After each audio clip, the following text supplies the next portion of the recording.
नमस्कार विद्यार्थी मित्र मैत्रिणींनो, मी प्राध्यापक अंकित कुलकर्णी तुमच्या सगळ्यांचं आजच्या या दुसऱ्या लेक्चरमध्ये स्वागत करतो.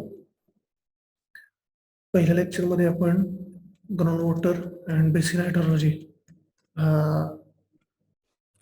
हे जे युनिट आहे ते युनिट आपण सुरू केलेलं होतं.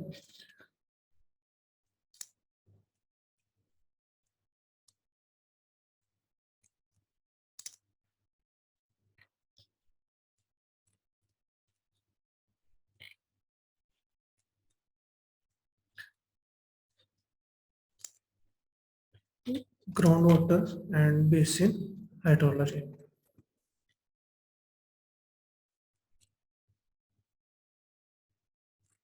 हायड्रोलॉजिकल सायकल म्हणजे काय आपण बघितलं. त्याच्यानंतर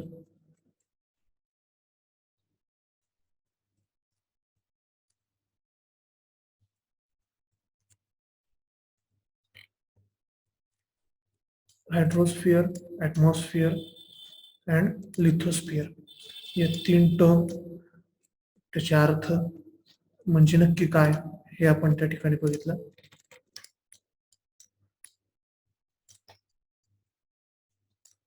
मेकॅनिझम ऑफ हायड्रोलॉजिकल सायकल म्हणजे ज्याला आपण मराठीमध्ये जलचक्र म्हणतो, ते मेकॅनिझम आपण काल बघितलं. सी किंवा ओशन मध्ये सूर्याकडून येणाऱ्या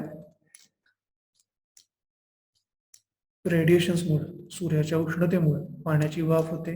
ती वाफ समुद्रावरून जमिनीकडे वाहणारं जे वारं आहे त्या वाऱ्याच्या माध्यमातून जमिनीवरती येते.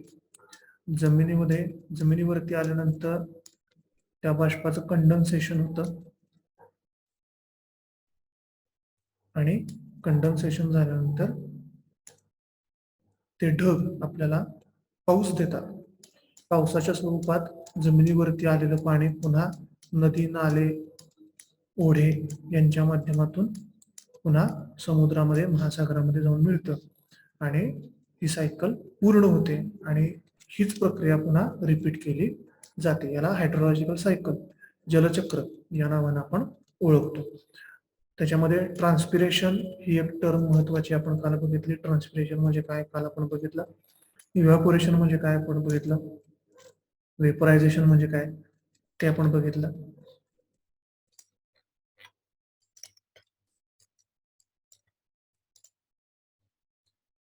Evaporation, transpiration, precipitation, infiltration. Infiltration म्हणजे काय तेही आपण काल बघितलं. सरफेस फ्लो म्हणजे काय ते आपण काल बघितलं. आणि आज आपण आता इंटरप्शन्स इन हायड्रोलॉजिकल सायकल या मुद्द्यापासून सुरुवात करणार आहोत. आता इंटरप्शन्स म्हणजे ज्याला आपण मराठीमध्ये अडथळे असं म्हणतो. ह्या हायड्रोलॉजिकल सायकलमध्ये कोणत्या कोणत्या प्रकारचे अडथळे येतात त्या अडथळ्यांचा अभ्यास आपण या मुद्द्यामध्ये करणार आहोत. Change in atmospheric composition. पहिला अडथळा कोणता आहे? ॲटमॉस्फिअरचं जे कॉम्पोजिशन आहे त्या कॉम्पोजिशन मध्ये होणारे बदल हा एक महत्वाचा अडथळा हायड्रोलॉजिकल सायकलच्या जलचक्राच्या कार्यान्वयनामध्ये आपल्याला बघायला मिळतो. As economic activities of the people are increasing at the same time technology is developing, man has artificially changed the atmospheric composition and thereby affected water cycle. म्हणजे काय तर आता मानवी वेगवेगळ्या क्रिया ज्या आपण करतो, उदाहरणार्थ कारखान्यांमधून, धुराड्यामधून बाहेर पडणारे गॅसेस, उष्णता, धूर, धुके किंवा धूर, सस्पेंडर पार्टिकल ज्याला आपण म्हणतो ते सस्पेंडेड पार्टिकल्स. त्याचबरोबर खाणकामामधून तयार होणारी सस्पेंडेड पार्टिकल्स जे आहेत, ज्याला आपण धुलीकण म्हणतो, ते धुलीकण. हे जे धुलीकण आहेत, कार्बन डायऑक्साईडचं मोठ्या प्रमाणात उत्सर्जन कारखान्यांमधून, वाहनांमधून होत असतं, कोळसा जाळल्यामुळे होत असतं. तर हे जे मानवी क्रियांमुळं वेगवेगळे वायू, वेगवेगळे सस्पेंडेड पार्टिकल्स, धुलीकण हे वातावरणामध्ये दिले जात असतात बाहेर टाकले जात असतात, मिसळत असतात. त्यामुळं वातावरणाचं जे ओरिजिनल कॉम्पोजिशन आहे, ओरिजिनल रचना जी आहे वातावरणाची ती बदलत गेलेली आहे आणि त्या बदलत्या कॉम्पोजिशनमुळं, बदलत्या रचनेमुळं त्याचा परिणाम आपल्याला जलचक्रावरती सुद्धा झालेला बघायला मिळतो. दुसरा जो घटक आहे किंवा दुसरा जे अडथळा आहे तो आहे due to increase in industrialisation. आताच म्हटलं त्याप्रमाणे quantity of air particles is changing because granules emitted by industries work as humidity centers for formation of drops of rain. Thus, solid particles in atmosphere effect of population pollution and formation of clouds affect the quantity and image of rainfall. ज्या ठिकाणी खूप मोठ्या प्रमाणामध्ये industrialisation झालेलं आहे, ज्याला आपण काय म्हणू, कारखानदारी मोठ्या प्रमाणात ज्या प्रदेशामध्ये उभी राहिलेली आहे त्या प्रदेशामध्ये मोठ्या प्रमाणात धुलीकणांचा उत्सर्जन हे त्या कारखान्यांच्या धुराड्यामधून होत असतं. आणि हे जे धुलीकण आहेत हे धुलीकण ज्याला काय म्हणतो आपण, वातावरणातील बाष्पाचं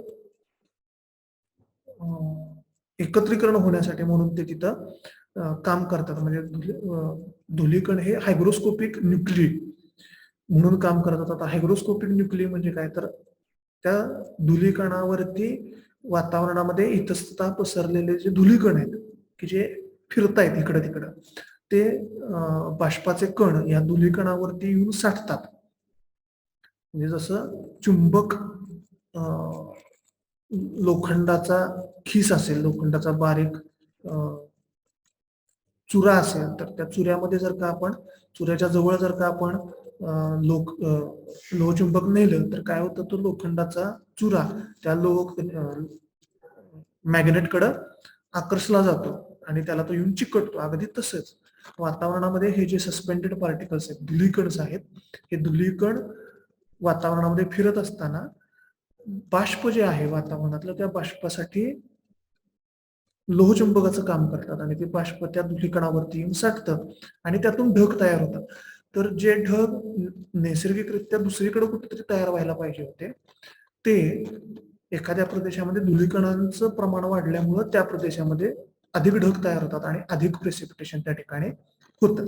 तर ही काय ओरिजिनल किंवा नैसर्गिकरित्या जी हायड्रोलॉजिकल सायकल, जे जलचक्र ज्या ठिकाणी तयार व्हायला पाहिजे होतं ते न होता मानवी क्रियांमुळं वेगळ्याच ठिकाणी, जिथं इंडस्ट्रियलायझेशन जास्त झालेलं आहे अशा ठिकाणी तयार झालेलं आपल्याला बघायला मिळतं. तिसरा आहे process of cloud formation also affect the hydrological cycle. आता म्हटलं तसं ढगांच्या निर्मितीची जी प्रक्रिया आहे ती प्रक्रिया सुद्धा बदलत गेल्यामुळं त्याचा परिणाम आपल्याला जलचक्रावरती झालेला बघायला मिळतो. Man has affected water cycle by disturbing the ecological balance of nature through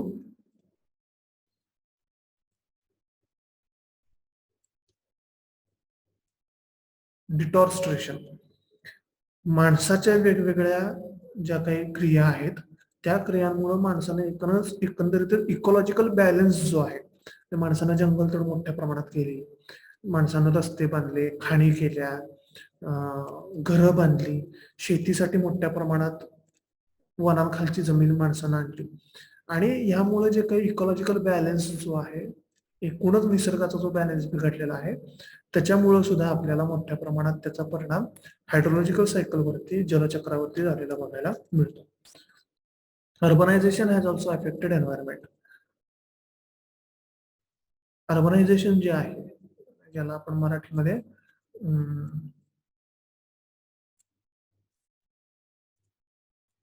मोठ्या प्रमाणात झालेलं शहरीकरण जे आहे, त्या शहरीकरणाचा परिणाम सुद्धा निसर्गावरती आणि पर्यायाने आपल्याला जलचक्रावरती झालेला बघायला मिळतो. Different types of pollution created on surface of earth affecting the water cycle. पृथ्वीच्या पृष्ठभागावरती आपण वेगवेगळ्या प्रकारची प्रदूषक तयार केलेली आहेत. मग त्याच्यामध्ये प्लॅस्टिक असेल, वेगवेगळी रसायनं असतील, तर ह्या सगळ्याचा परिणाम आपल्याला जलचक्रावरती झालेला बघायला मिळतो. म्हणजे भूजलामध्ये मुरणाऱ्या पाण्याचं प्रमाण कमी झालं, किंवा ते दूषित व्हायला लागलं, त्याच्यामध्ये वेगवेगळे केमिकल्स मिसळायला लागली. तर ह्या सगळ्याचा परिणाम आपल्याला अल्टिमेटली जलचक्रावरती झालेला बघायला मिळतो. Importance of hydrological cycle in nature. आता हे जे जलचक्र आहे, या जलचक्राचा निसर्गामध्ये इम्पॉर्टन्स काय, नैसर्गिकरित्या त्याचं महत्व काय आहे निसर्गामधलं. Hydrological cycle is important on the earth for various organic activities because hydrological balance was distributed disrupted without water coming on and any type of life would become impossible. एकूणच भूपृष्ठावरती किंवा हायड्रोलॉजिकल सायकल मध्ये जे काही घडतं ते कशासाठी ultimately उपयोगी आहे, तर ते अल्टिमेटली उपयोगी आहे किंवा त्याच्यावरती काय अवलंबून आहे, तर सर्वात महत्वाचं म्हणजे सजीव सृष्टी जी आहे पृथ्वीवरची ती एका अर्थानं ह्या जलचक्रावरतीच अवलंबून आहे. Evaporation of water and its storage in atmosphere is very important process. Seasonal variation depends on it.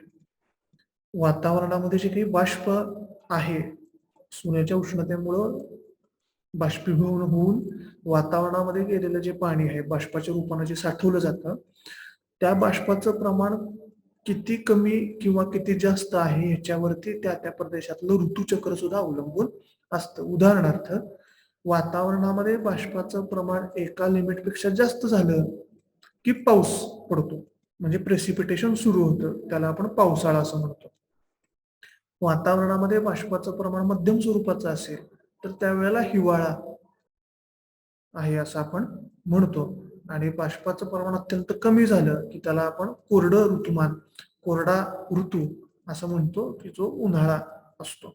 तर ऋतुचक्र सुद्धा आहे त्या वातावरणामध्ये, त्या प्रदेशामध्ये त्या वेळेला किती प्रमाणात बाष्प उपलब्ध आहे ह्याच्यावरती ठरत असतं.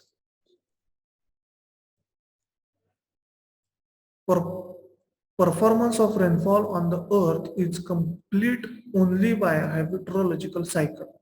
Biochemical cycle is completed on the earth with water cycle. काय म्हणले, performance of rainfall on earth is complete only by the hydrological cycle. हे जे जलचक्र आहे, या जलचक्रामधला एक महत्वाचा टप्पा जो आहे तो म्हणजे प्रेसिपिटेशन आहे, पाऊस हा आहे. म्हणजे पावसाळा जो काही घडतो, पाऊस जो काही पडतो पृथ्वीच्या वेगवेगळ्या प्रदेशांमध्ये वेगवेगळ्या वेळेला वेगवेगळ्या ठिकाणी, हे सगळं कशावरती अवलंबून आहे, तर त्या हायड्रोलॉजिकल सायकल जलचक्रावरती अवलंबून आहे. आणि बायोकेमिकल सायकल जी आहे, उदाहरणार्थ भूपृष्ठाच्या वरचा सेंद्रिय घटक जो आहे तो मुळांना उपलब्ध होणं वनस्पतींच्या, तो त्यांनी घेणं, त्यांनी स्वतःच्या अन्न प्रक्रियेमध्ये, प्रकाश संश्लेषण प्रक्रियेमध्ये त्याचा वापर करणं, त्या माध्यमातून त्यांची वाढ होणं, फुलं पानं फळं तयार होणं, त्यातून नवीन सजीव उत्पन्न होणं, त्या वनस्पतींचा आहारामध्ये वापर करून शाकाहारी प्राण्यांचं जगणं, त्यांची वाढ होणं, त्यांचं प्रजनन होणं, त्यांच्यावरती अवलंबून असलेल्या मांसाहारी प्राण्यांचं वाढ प्रजनन, ही जी संपूर्ण सायकल आहे, ही संपूर्ण सायकल ही त्या बायोकेमिकल सायकलवरती अवलंबून आहे. आणि या बायोकेमिकल सायकलमध्ये जी केमिकल्स आहेत, जी रसायनं आहेत, मग नायट्रोजन असेल, फॉस्फरस असेल, ह्या सगळ्यांचं जे काही निसर्गामधलं प्रवास आहे, प्रवाह आहे, तो कशावरती अवलंबून आहे, तो कशाच्या माध्यमातून होतो, तर तो प्रेसिपिटेशनच्या, पाण्याच्या आणि अल्टिमेटली ह्या जलचक्राच्या माध्यमातून होत असतो. Total evaporation from ocean is 86% and 14% from ground level, whereas rainfall is 79% on oceans and 21% on ground level. पृथ्वीच्या एकूण इव्हॅपोरेशन मध्ये, म्हणजे एकूण बाष्पीभवनामध्ये 86% जे बाष्पीभवन आहे पाण्याचं, ते महासागरांमधून आणि समुद्रांमधून होत असतं, आणि 14% जे आहे ते जमिनीवरती जे काही पाण्याचे स्रोत आहेत, नदी, नाले, ओढे, तळी, सरोवर, याच्यामधून 14% इव्हॅपोरेशन होत असतं. या उलट 79% पाऊस जो आहे तो महासागरांवरती पडतो आणि 21% पाऊस जो आहे तो जमिनीवरती पडतो. In nature, existing water only moves in different forms and in different places It is called universal water balance. In nature, existing water only moves in different forms and in different places. आता उपलब्ध असलेलं जे पाणी आहे ते उपलब्ध असलेलं निसर्गातलं पाणी फक्त काय होतंय, मूव्ह होतंय, म्हणजे फक्त त्याचा प्रवास होतोय.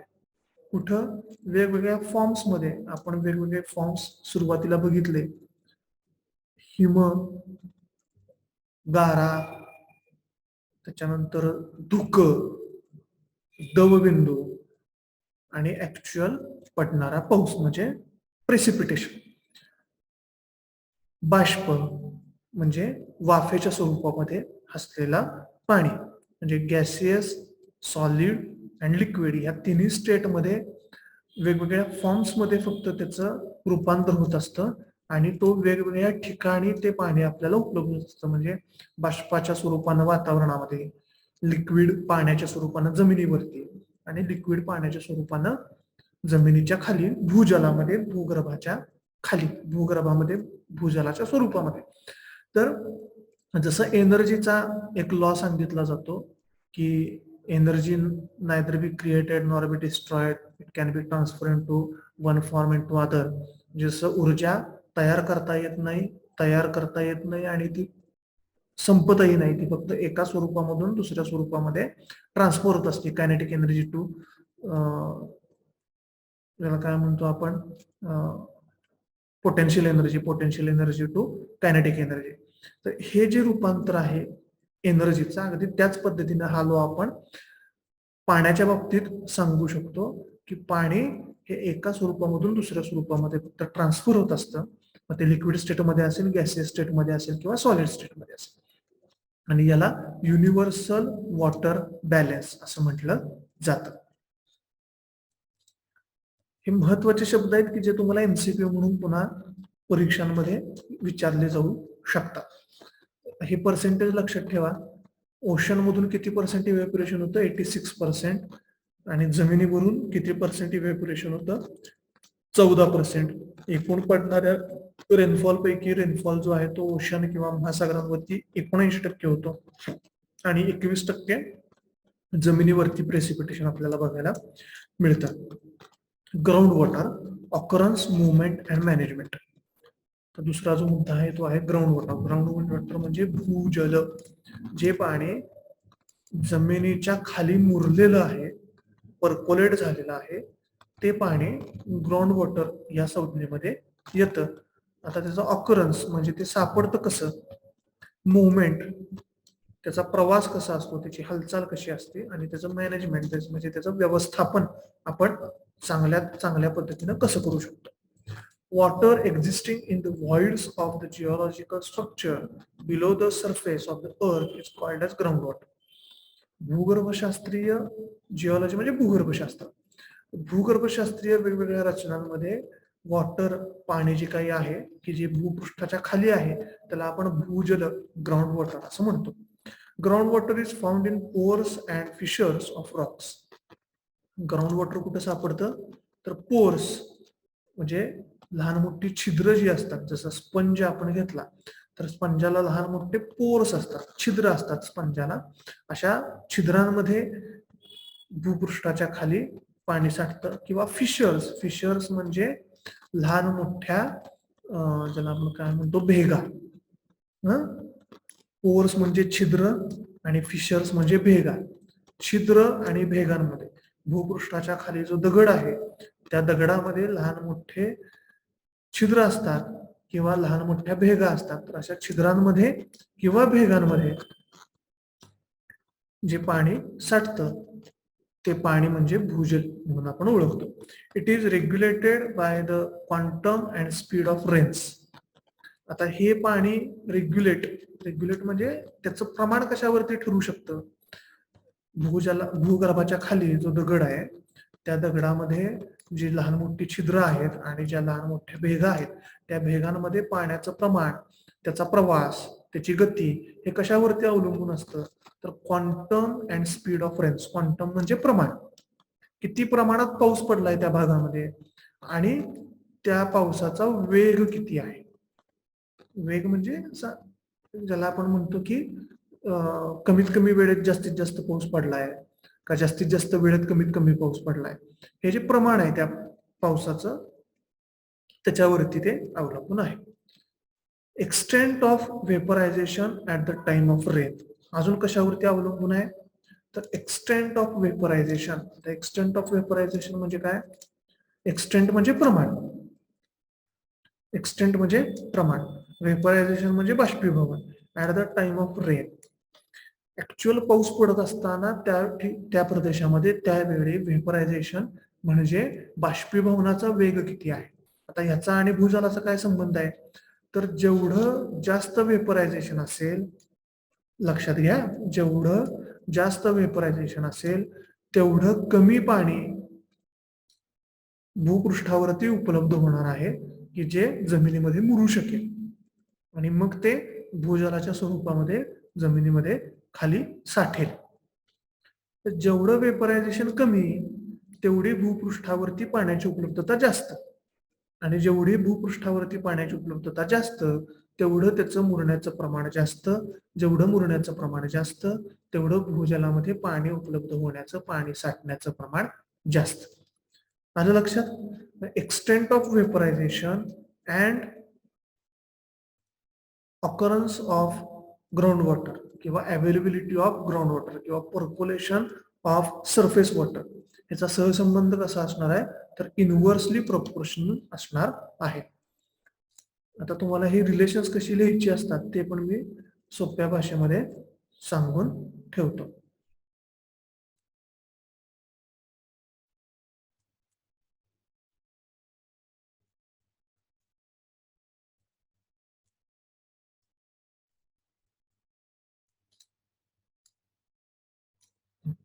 हो. आता जर का आपण काय घातलं, ग्राउंड वॉटर, ग्राउंड वॉटर आणि कशाचा आपल्याला सहसंबंध लावायचा आहे, रेट ऑफ वेपरायझेशन. इथं लिहितो मी, मोकळ्या जागेत ग्राउंड वॉटर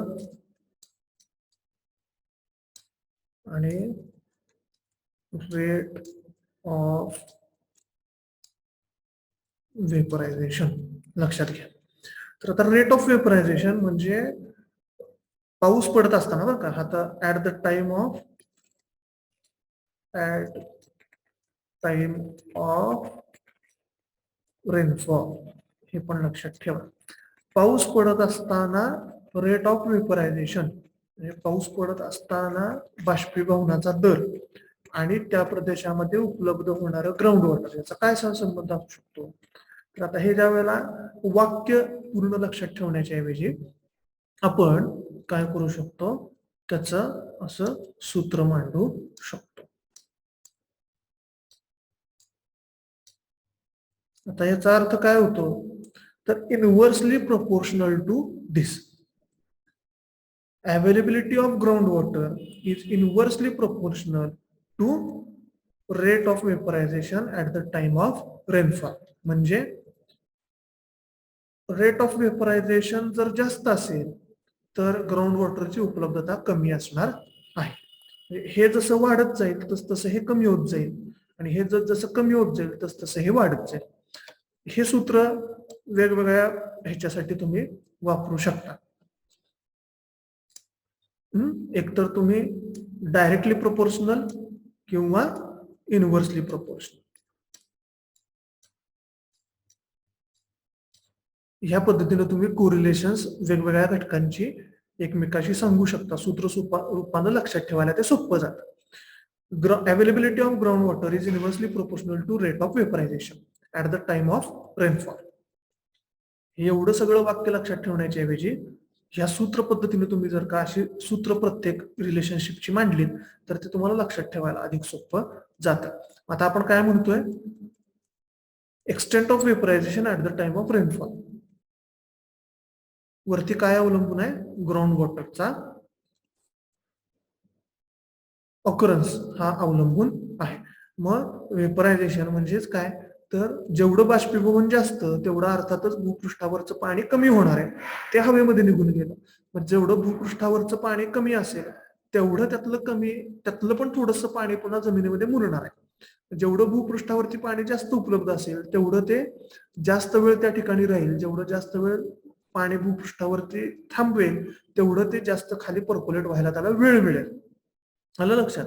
जेवढा वेपरायझेशनचा दर जास्त असेल तेवढ्या लवकर भूपृष्ठावरचं पाणी बाष्पीभवनामधून संपून जाईल आणि तेवढं कमी वेळ ते झिरपण्यासाठी उपलब्ध असेल. जेवढं कमी वेळ ते पाणी झिरपेल तेवढं कमी भूजलामध्ये ते रिचार्ज होईल.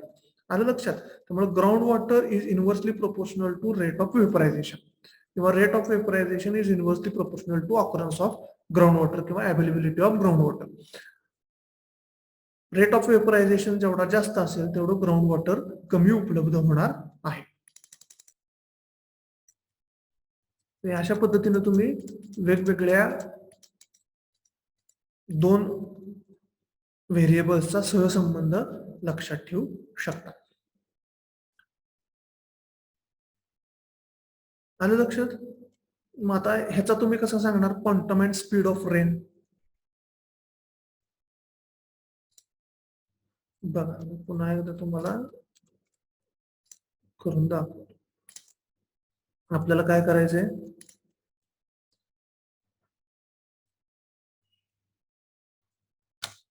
ग्राउंड वॉटर आणि quantum and speed of rain. आता क्वांटम म्हणजे प्रमाण आणि स्पीड म्हणजे वेग. जेवढा क्वांटम जास्त असेल, वेगवेगळा घेऊया आपण, क्वांटम ऑफ रेन आणि ग्राउंड वॉटरचा सहसंबंध काय असू शकतो. जेवढा क्वांटम जास्त तेवढं ग्राउंड वॉटर जास्त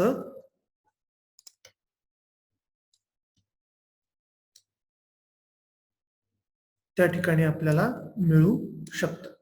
बरोबर आहे का? जेवढा पाऊस जास्त पडेल तेवढं पाणी मुरण्यासाठी जास्त उपलब्ध होईल, तेवढं ग्राउंड वॉटर जास्त आपल्याला त्या ठिकाणी उपलब्ध होऊ शकतं. Ground water is directly proportional to quantum of rainfall. Quantum of rainfall जेवढा जास्त तेवढं ग्राउंड वॉटरची उपलब्धता सुद्धा जास्त. क्वांटम ऑफ रेनफॉल जेवढा कमी तेवढा ग्राउंड वॉटरची उपलब्धता सुद्धा कमी. आलं लक्षात? म्हणजे हे वाढलं की हे वाढतंय, हे कमी झालं की हे कमी होतंय. याला directly proportional to each other असं म्हणतात.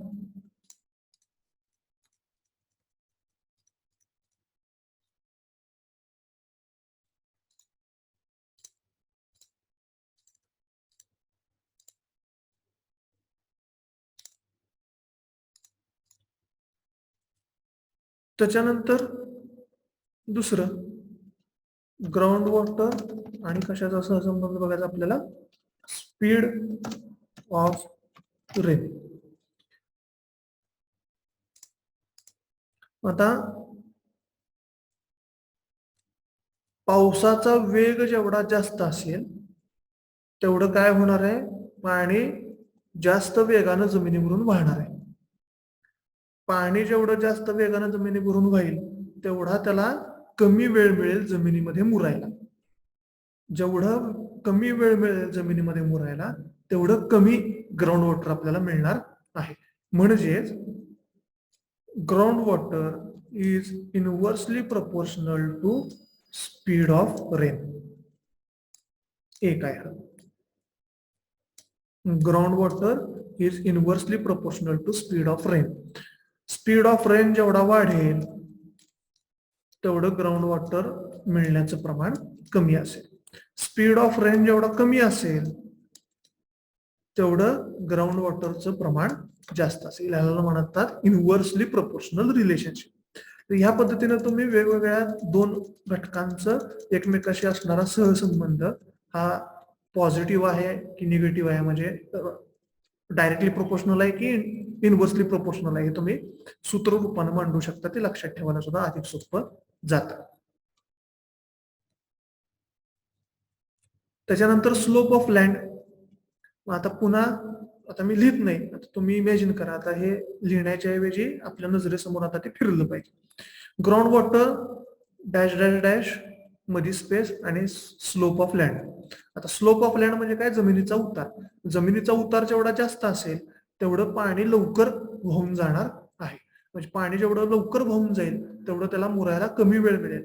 जेवढा मुरायला कमी वेळ मिळेल तेवढं ग्राउंड वॉटर अवेलेबिलिटी कमी असणार आहे. म्हणजेच स्लोप ऑफ ग्राउंड जेवढा वाढेल तेवढं ग्राउंड वॉटर मिळण्याचं प्रमाण कमी होत जाणार आहे. म्हणजे ground water occurrence and slope of land is inversely proportional to each other. आलं लक्षात? त्याच्यानंतर dryness of air. Dryness of air म्हणजे काय? तर हवा किती कोरडी आहे. आता हवा कोरडी आहे म्हणजे काय? हवा जेवढी जास्त कोरडी असेल तेवढं त्या हवेचं बाष्प सामावून घेण्याचं शक्ती जास्त असणार आहे. म्हणजे तेवढं इव्हॅपोरेशनचा रेट तिथं जास्त असणार आहे. म्हणजेच भूपृष्ठावरून पाण्याचं बाष्पीभवन होण्याचं प्रमाण जास्त असणार आहे. म्हणजेच पाणी लवकर संपणार आहे. भूपृष्ठावरचं बाष्पीभवनाची प्रक्रिया गतिशील असल्यामुळे तेवढाच कमी वेळ पाण्याला मिळणार आहे भूपृष्ठामध्ये खाली पर्क्युलेट व्हायला, मुरायला, खाली झिरपायला, आणि तेवढं ग्राउंड वॉटरचं प्रमाण कमी असणार आहे. म्हणजेच ड्रायनेस ऑफ एअर जेवढा जास्त असेल तेवढं ग्राउंड वॉटरचं ऑकरन्सचं प्रमाण कमी असणार आहे. हवा जेवढी बाष्प संपृक्त असेल, जास्त असेल, तेवढं बाष्पीभवनाचा दर कमी असणार आहे. म्हणजेच बाष्पीभवन कमी प्रमाणात होणार आहे. म्हणजेच पाणी भूपृष्ठावरती जास्त वेळ थांबणार आहे. म्हणजेच त्याला मुरायला जास्त वेळ मिळणार आहे. म्हणजेच भूपृष्ठाच्या खाली भूजलाचा रिचार्ज किंवा पर्क्युलेशन किंवा झिरपणं हे जास्त वेळ चालणार, जास्त प्रमाणात चालणार, आणि भूजलाचा रिचार्ज जो आहे किंवा भूजलाचा साठा जो आहे तो जास्त प्रमाणात आपल्याला मिळणार आहे. Porosity and permeability of Roxx. आता हे दोन शब्द अत्यंत महत्वाचे आहेत. पोरोसिटी, मग असे आपण पोर्स हा शब्द बघितला. पोर्स म्हणजे काय? छिद्र. लहान मोठी छिद्र जशी स्पंजाला असतात तशी. आता पोर्स वरून पोरोसिटी हा शब्द तयार होतो. पोर्स म्हणजे छिद्र, पोरोसिटी म्हणजे सच्छिद्रता. पोरोसिटी म्हणजे काय? सच्छिद्रता. आता सच्छिद्रता म्हणजे काय? तर आपण दोन उदाहरणं घेऊया.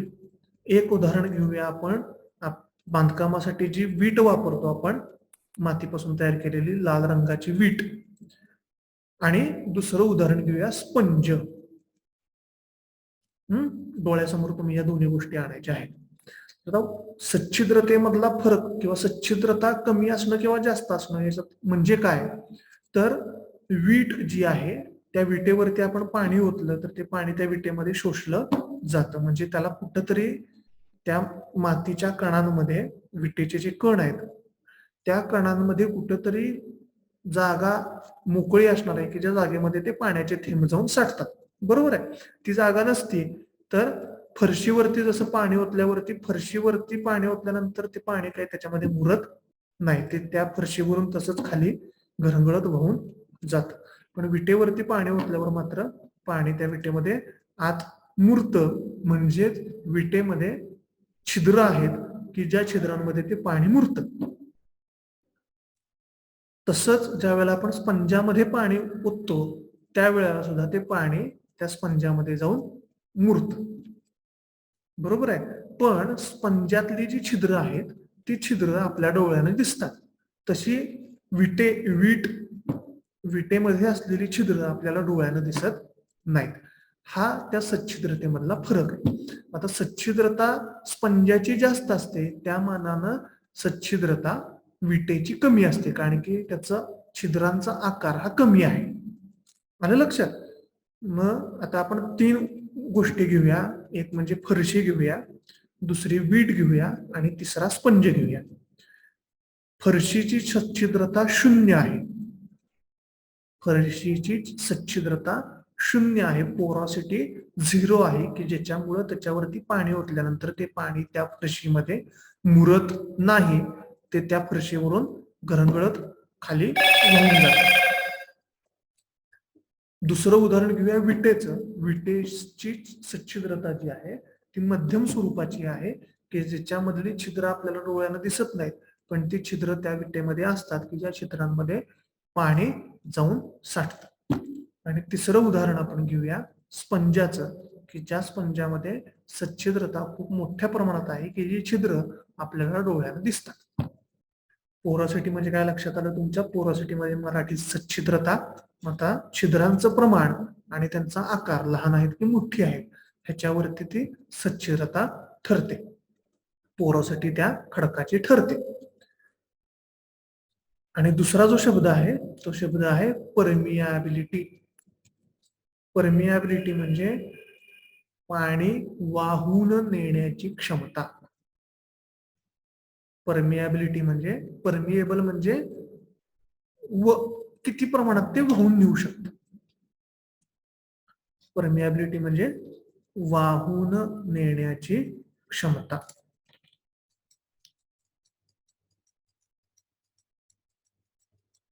खाली कुठं चित्र आहेत का? येस. आता लक्ष द्या.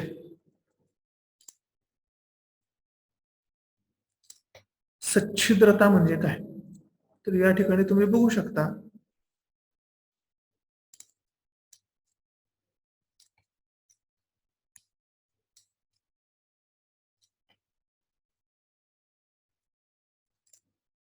या ठिकाणी दगडाचे आकृत्या काढून तुम्हाला दाखवलेले, रॉक डायग्राम करून दाखवलेले आहेत.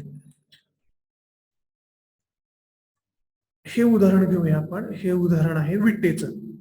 तर विटेमध्ये काय आहे, तुम्ही इथं बघितलं तर दोन मोठ्या दगडांच्या मध्ये जी जागा आहे त्या जागेमध्ये सुद्धा लहान मोठ्या मातीच्या कणांनी या ठिकाणी जागा व्यापलेली आहे. हे मोठे दगड आहेत आणि या मोठ्या दगडांच्या मधली जी मोकळी जागा आहे, पोर स्पेसेस आहेत म्हणजे छिद्र आहेत छोटी छोटी. ती छिद्र सुद्धा कशाने बंद झालेली आहेत? तर इथं मातीचे छोटे छोटे कण जाऊन बसलेले आहेत, की ज्याच्यामुळे ही मोकळी जागा बंद झालेली आहे. आता ह्याच्यामध्ये पाणी जर का ओतलं आपण तर त्या पाण्याच्या कणांना फार कमी जागा शिल्लक आहे, की जिथं ते जाऊन थांबू शकतात. आलं लक्षात? आणि त्याच्या विरुद्ध आपण हा दगड बघितला तर ह्या दगडामध्ये तुम्हाला लक्षात येईल दोन मोठ्या दगडांमधली जी मोकळी जागा आहे या मोकळ्या जागेमध्ये बारीक कणांनी ती जागा व्यापलेली नाही, तर ही जागा मोकळीच आहे. दोन मोठ्या दगडांमध्ये ही जी मोकळी जागा आहे, ही जी छिद्र आहेत या छिद्रांमध्ये बारीक माती जाऊन बसलेली नाही. म्हणजे आता ह्याच्यावरती जर का पाणी आपण ओतलं तर ते पाण्याचे थेंब इथं येऊन साठू शकतात. आलं लक्षात? एक हे उदाहरण आहे आणि एक हे उदाहरण आहे. आता ह्याच्यावरती पाणी ओतल्यानंतर काय होणार आहे, तर इथं पाण्याला साठायला कुठेही जागा नाही. म्हणजेच या दगडाची सच्छिद्रता कमी आहे. या ठिकाणी छिद्र उपलब्ध नाहीत की ज्या ठिकाणी पाणी जाऊन साठू शकेल. त्याच्या विरोधात या ठिकाणी आपण बघितलं तर ह्या खडकामध्ये छिद्र उपलब्ध आहेत. या खडकाची सच्छिद्रता पोरोसिटी जास्त आहे, की ज्याच्यामुळं ह्याच्यावरती पाणी ओतल्यानंतर पाण्याचे थेंब या ठिकाणी येऊन साठू शकतात. सच्छिद्रता लक्षात आली. आता ह्याच्यानंतर आपण बघूया परमियाबिलिटी म्हणजे पाणी वाहून नेण्याची क्षमता. आता आपण ह्याचं उदाहरण घेऊया. ह्या दोन खडकाचं उदाहरण घेऊया. गंमत बघा.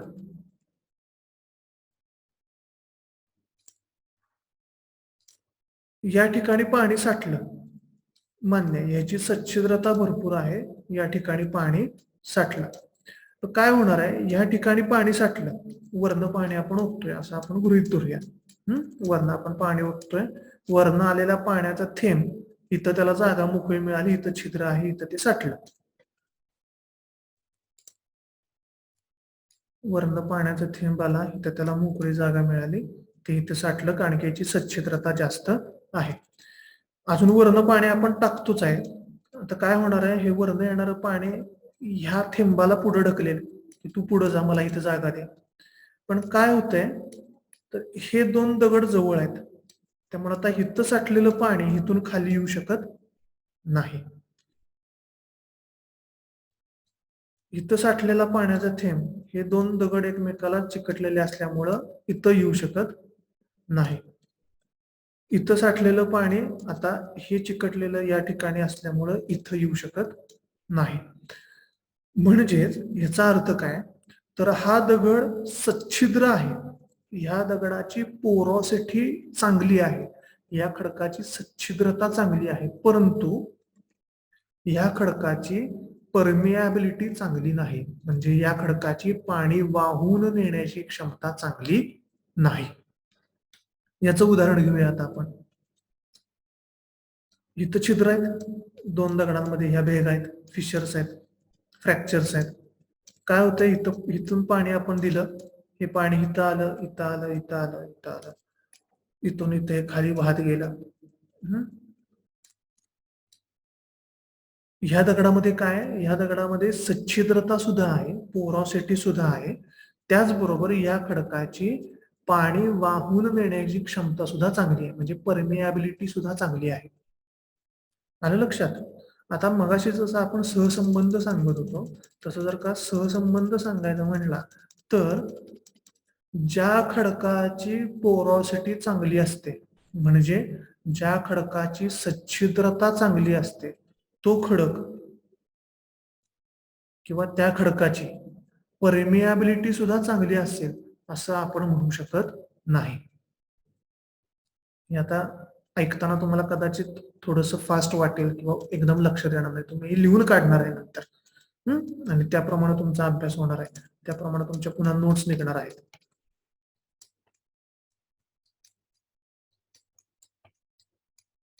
आपण मग अशी जिथं होतो तिथं येऊया. येस,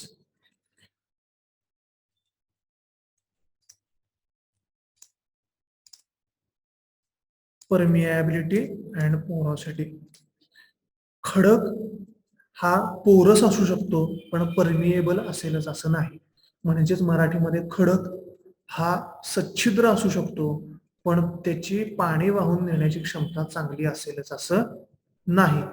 पण ज्या खडकाची पाणी वाहून नेण्याची क्षमता चांगली आहे, तो खडक पोरस असलाच पाहिजे किंवा असतोच.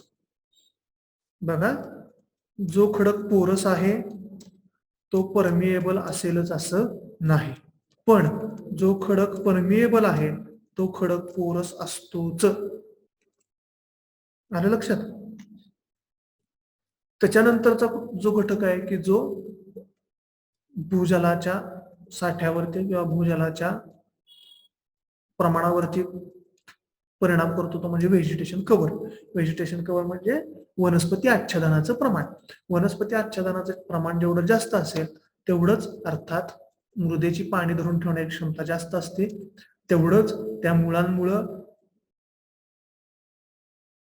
खडक फोडून खाली त्याच्यामध्ये त्यांनी काय तयार केलेले असतात, पोरॉसिटी त्याची वाढवलेली असते, सच्छिद्रता वाढवलेली असते, आणि त्यामुळं त्या खडकामध्ये पाणी मुरण्याचं, साठण्याचं प्रमाण सुद्धा जास्त असलेलं आपल्याला बघायला मिळतं. म्हणजे occurrence of ground water is directly proportional to vegetation cover.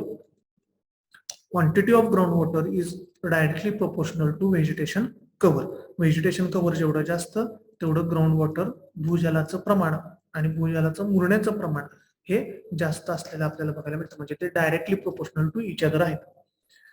And water absorbing capacity of soil. आणि शेवटचा मुद्दा कुठला, water absorbing capacity of soil, म्हणजे मृदेची पाणी शोषून घेण्याची क्षमता.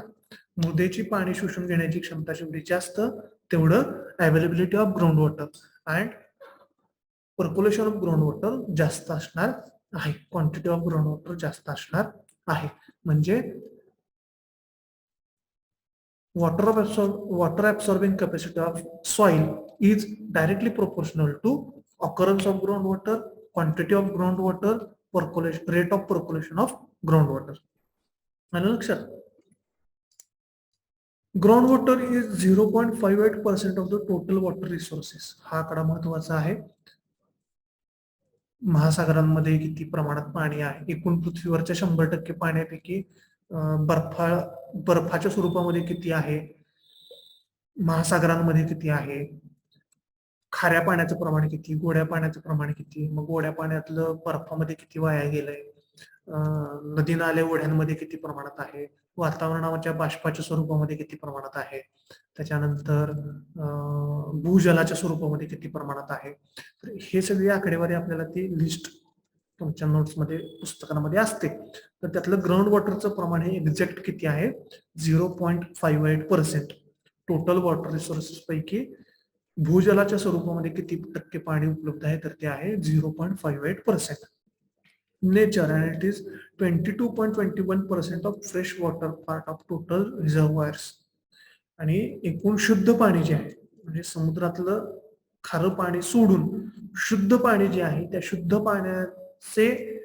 पाणी 100% आपण गृहीत धरलं पृथ्वीवरचं, तर त्यातलं जवळजवळ 22.21% शुद्ध पाणी हे आपल्याला ग्राउंड वॉटरच्या स्वरूपामध्ये त्या ठिकाणी रिझर्व्हायर म्हणून उपलब्ध आहे. आणि लक्षात घ्या, जवळजवळ 22% शेअर हा शुद्ध पाण्यापैकी शुद्ध पाण्यातल्या शेअर पैकी 22% शेअर हा ग्राउंड वॉटरचा म्हणजे भूजलाचा आहे. एकूण शुद्ध पाण्याच्या गरजेपैकी आपली 22% रिझर्व्हायर हे भूजलाच्या स्वरूपामध्ये उपलब्ध आहे. It is located up to the depth of 4 kilometre of the earth surface. भूजल ग्राउंड वॉटर म्हणून जे काही आपण संबोधतो ते पृथ्वीच्या भूपृष्ठाच्या खाली किती खोलीपर्यंत सापडतं, तर ते साधारणतः 4 किलोमीटर पर्यंत आपल्याला सापडू शकतं. It is also called as subsurface water since it is found below the surface of the earth. Subsurface water, ground वॉटरला सबसर्फेस वॉटर सुद्धा म्हटलं जातं, की कारण की ते भूपृष्ठाच्या खाली, अर्थ सरफेसच्या खाली आपल्याला सापडतं. Groundwater is stored in different layers of earth by infiltration through pores and fissures of the permeable rock. भूजल जे आहे ते आपल्याला पृथ्वीच्या वेगवेगळ्या स्तरांमध्ये खाली सापडतं, की जे वेगवेगळ्या पोर्स म्हणजे छिद्रांमधून आणि वेगवेगळ्या भेगांमधून पर्कोलेट होऊन झिरपत खाली गेलेलं असतं. आता ऑकरन्स म्हणजे त्याचा आढळ किंवा त्याचं उपलब्धता कशी आणि कुठल्या पद्धतीने असते. Ground water mainly comes from 3 sources: meteoric water, connate water and magnetic water. भूजल जे आहे ते प्रामुख्यानं 3 सोर्सेस मधून, 3 स्त्रोतांमधून आपल्याला मिळत असते, त्या ठिकाणी तयार होत असतं, साठत असतं. ते 3 स्त्रोत कुठले, तर पहिला आहे मिटोरिक वॉटर, दुसरा आहे कोनेट वॉटर आणि तिसरा आहे मॅग्नेटिक वॉटर. आता त्यातलं पहिलं मिटोरिक वॉटर म्हणजे काय? It is the main source of ground water. This water received in the form of rain and snow. Meteoric water म्हणजे काय, तर जे भूजल आपल्याला पाऊस आणि बर्फ वितळणं या माध्यमातून मिळतं, त्याला आपण मिटोरिक वॉटर असं म्हणतो. आणि हा जो प्रकार आहे ग्राउंड वॉटरचा, किंवा हा जो सोर्स आहे ग्राउंड वॉटरचा, मिटोरिक वॉटर, हा सर्वात प्रमुख भूजलाचा स्रोत आपण म्हणू शकतो, किंवा तो आहेच. Water from tanks, lakes, rivers and seas is again received by earth after vaporization. तळी असतील, सरोवर असतील, नद्या असतील आणि महासागर, समुद्र असतील, यांच्यातलं जे पाणी आहे ते जलचक्रामध्ये वाफेच्या स्वरूपामध्ये, बाष्पाच्या स्वरूपामध्ये वातावरणामध्ये जातं, त्याचे ढग तयार होतात, त्याच्या ढगांमधून पाऊस पडतो आणि तो पाऊस ज्या वेळेला जमिनीवरती येतो, ते पाणी थांबतं, साठल्यानंतर वरचे घटक मगाशी आपण जे बघितले, rate of vaporisation, slope, vegetation, ह्या सगळ्यांच्या परिणामामधून कमी अधिक प्रमाणात ते त्या प्रदेशामध्ये जमिनीखाली मुरतं आणि भूजलाच्या स्वरूपामध्ये आपल्याला उपलब्ध होतं. त्या पाण्याला काय म्हणतात? मिटिओरिक वॉटर असं म्हणतात. Water is received bye melting of snow or rain Hence it is called as meteoric or shooting star water. meteoric वॉटरला पर्यायी शब्द आहे शूटिंग स्टार वॉटर. एमसीक्यू म्हणून हे शब्द तुम्हाला 100% विचारले जाऊ शकतात. From the surface of earth this water infiltrates down below through rock joints, pores and fissures of rocks and is stored at the level of permeable rocks in the form of groundwater. काय होते, हे जे पावसाच्या स्वरूपानं, स्नोच्या स्वरूपानं, melted वॉटरच्या स्वरूपानं जे काही भूपृष्ठावरती पाणी आलेलं आहे ते आता जॉईंट्स म्हणजे जोड, पोर्स म्हणजे छिद्र आणि फिशर्स म्हणजे भेगा यांच्या हे जे असतात दगडांमध्ये ते ह्यांच्या माध्यमातून साठवले जातात आणि impermeable rocks in the form of ground water store at the level of impermeable rock. तर काय होतंय, परमिएबल म्हणजे काय, पाणी वाहून नेण्याची क्षमता असलेला दगड. इम्परमिएबल म्हणजे काय, त्याचा विरुद्धार्थी, पाणी वाहून नेण्याची क्षमता नसलेला दगड, म्हणजे उदाहरणार्थ फरशी. आता ज्या वेळेला आपण जमिनीच्या भूपृष्ठाच्या खाली जातो त्यावेळेला आपल्याला परमिएबल रॉक आणि इम्परमिएबल रॉक असे दोन्ही खडकांचे प्रकार भूपृष्ठाच्या खाली जमिनीमध्ये आपल्याला आढळतात. ते काय असतं ते आपण पुढं बघणार आहोत. इम्परमिएबल म्हणजे नक्की काय आणि परमिएबल म्हणजे नक्की काय ते आपण पुढे गेल्यावर बघणार आहोत. इम्परमिएबल रॉक जोपर्यंत लागत नाही तोपर्यंत ते झिरपत जातात. परमिएबल रॉक मध्ये ते साठतात आणि इम्परमिएबल रॉक त्याला खाली झिरपू देत नाही. Another way in which the groundwater may be derived directly from atmospheric moisture is condensation.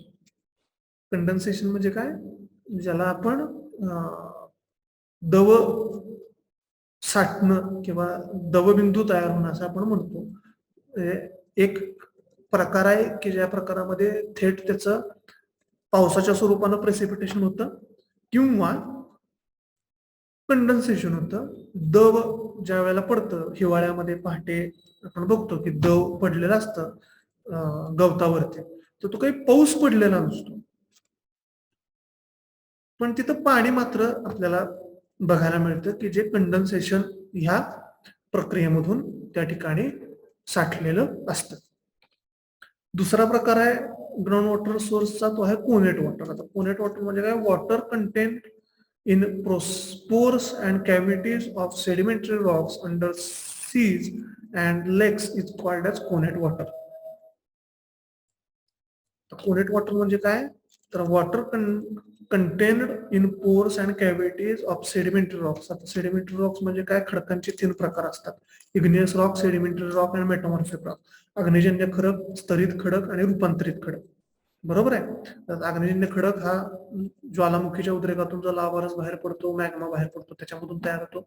Sedimentary rock म्हणजे गाळावरती दाब आणि उष्णता यांचा परिणाम होऊन जो खडक तयार होतो तोच म्हणजे सेडिमेंटरी रॉक असतो.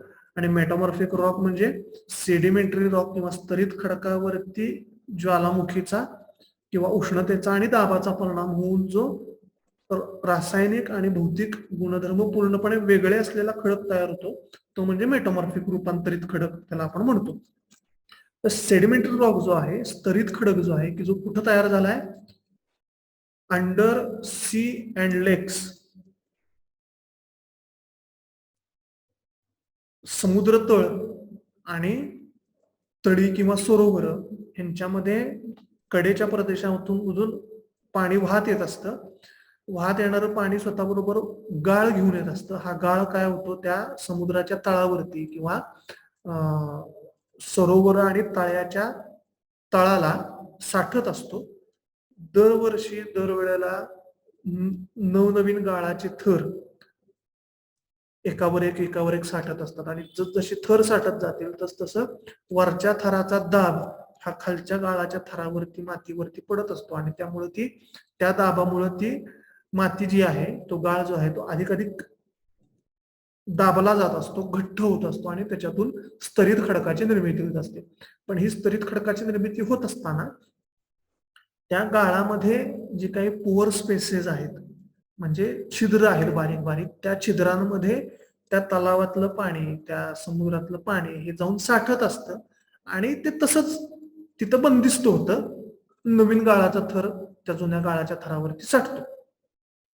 पुन्हा ह्या छिद्रांमध्ये पाणी साठतं, पुन्हा त्या जुन्या गाळावरती नवीन गाळाचा थर साठतो. असं एकावर एक एकावर एक एकावर एक गाळाचे थर साठत जातात आणि ते जे छिद्रांमध्ये साठलेलं पाणी आहे ते तसंच तिथं बंदिस्त होऊन राहतं.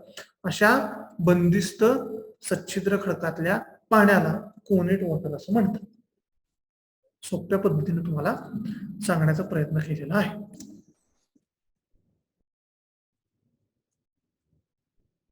It is also called sediment water, कारण की त्या सेडिमेंट मध्ये साठलेलं आपल्याला बघायला मिळतं. स्तरित खडकामध्ये साठलेलं सेडिमेंट्स मध्ये बघायला मिळतं.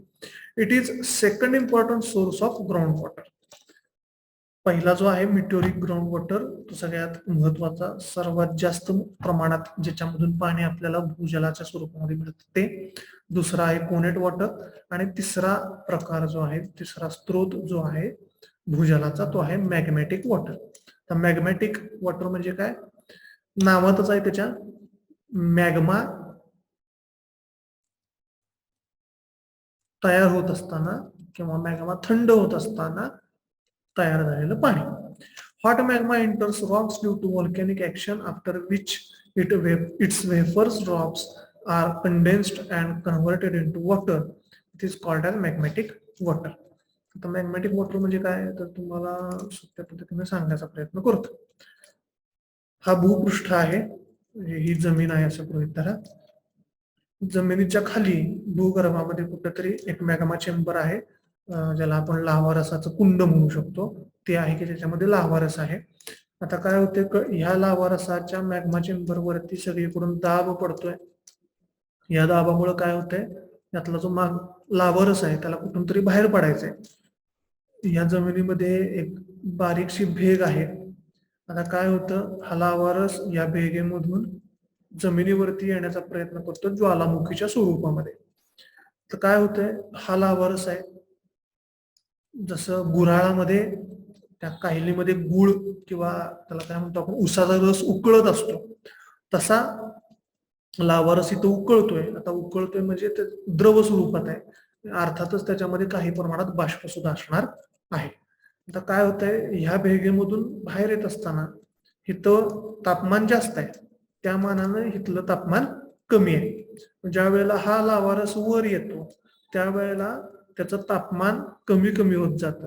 जसं तापमान कमी कमी होत जाईल तसं काय होणार आहे, इथं मेल्टिंग बॉइलिंग पॉइंटला असलेलं पाणी इथं त्याचं तापमान कमी झाल्यामुळे काय होणार आहे, कंडेन्स होणार आहे.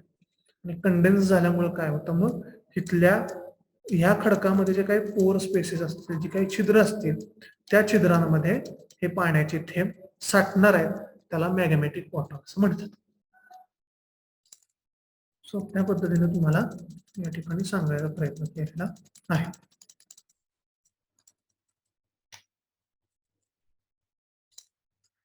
Below the surface of the earth, availability of groundwater depends. Hot magma enters rocks due to volcanic action. Volcanic action म्हणजे ज्वालामुखीच्या उद्रेकाची जी प्रक्रिया घडते ती. After which its vapour drops are condensed and converted into water. It is called as magmatic water. ज्वालामुखीच्या प्रक्रियेमध्ये असताना जे काही मॅग्माचा जो काही त्याच्यामध्ये असणारे जे काही बाष्प आहे ते बाष्प तापमान कमी झाल्यामुळे कंडेन्स होतं, त्याचं वायू रूपामधून द्रव रूपामध्ये रूपांतर होतं, पाण्यामध्ये रूपांतर होतं आणि हे पाणी त्या ठिकाणी कडेला असलेल्या छिद्रांमध्ये जाऊन साठतं आणि त्या माध्यमातून तिथं भूजल तयार होतं आणि त्याला मॅग्मॅटिक वॉटर असं म्हणतात.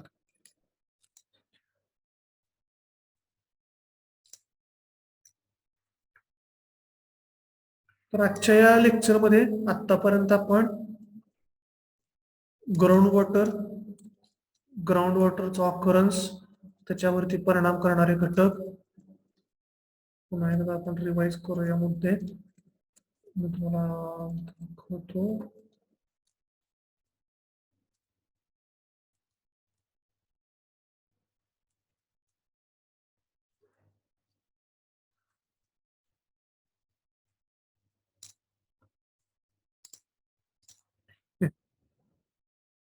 इथून आपण सुरू केलेलं होतं आज इंटरप्शन्स इन हायड्रोलॉजिकल सायकल.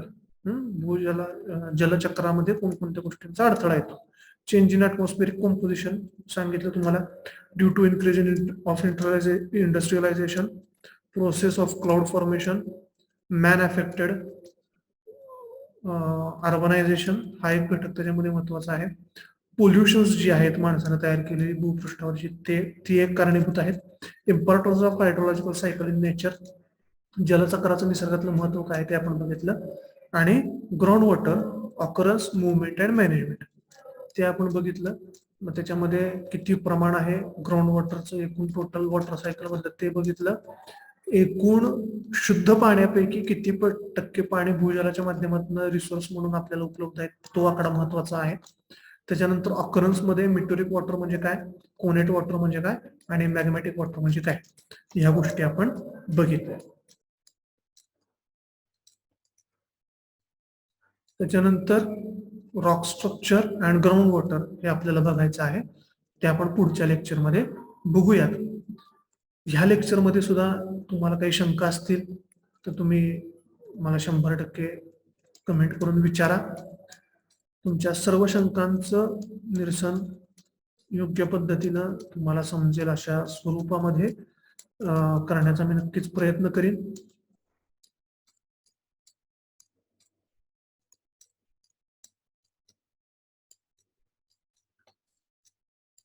तुम्हाला इतर कुठल्याही विषयावरचे व्हिडिओ लेक्चर्स हवे असतील, तुम्हाला काही डाऊट्स असतील तर ते सुद्धा तुम्ही कमेंट करा. त्या विषयावरती सुद्धा आपण सेपरेट व्हिडिओ लेक्चर्स घेऊयात. व्हिडिओ लाईक करा, कमेंट करा, जास्तीत जास्त तुमच्या मित्रमैत्रिणींपर्यंत शेअर करा. बेल आयकॉन क्लिक करा, हिट करा की जेणेकरून तुम्हाला आलेल्या प्रत्येक नवीन व्हिडिओ लेक्चर्सची नोटिफिकेशन्स लगेच मिळतील आणि तुम्हाला त्याचा लगेच फायदा होईल.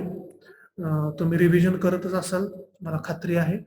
नोट्स या लिहून काढा, तुम्हाला त्याचा नक्कीच फायदा होणार आहे याची मी खात्री देतो. पुन्हा एकदा चॅनल सबस्क्राईब करा, शेअर करा आणि व्हिडिओ लाईक करा. धन्यवाद.